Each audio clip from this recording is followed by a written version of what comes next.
అందరికీ నమస్కారం. కార్తీక పురాణం 18వ రోజు పారాయణం తెలుసుకుందాం. ఈరోజు కార్తీక వ్రతాన్ని ఎలా పరిపూర్ణం చేయాలో, ముఖ్యంగా స్నానం, ఉద్యాపన విధులను మరింత వివరంగా తెలుసుకుందాం.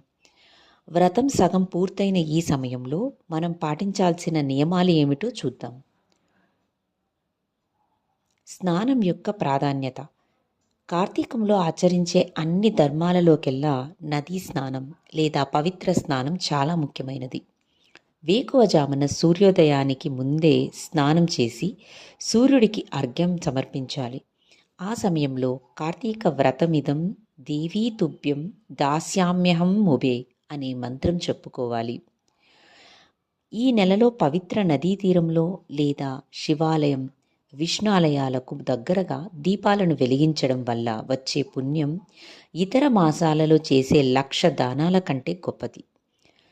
రోజువారీ పూజానంతరం తన ఇష్ట దైవానికి భక్తితో నివేదన చేసి ఇతరులకు దానం ఇవ్వకుండా తానొక్కడే భుజించడం తప్పు.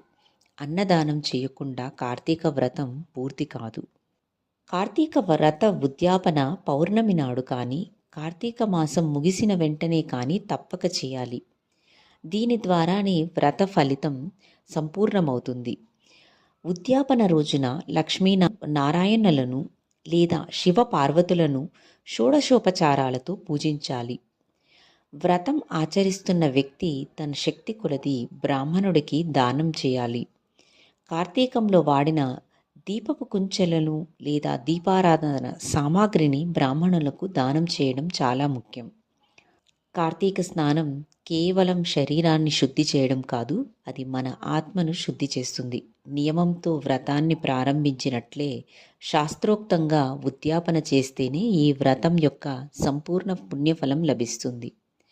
కార్తీకంలో ఆచరించే ప్రతి ధర్మం యొక్క విధిని తెలుసుకున్నాం. రేపు కార్తీక పురాణం 19వ రోజు కథతో మళ్ళీ కలుసుకుందాం. శుభం భూయాత్.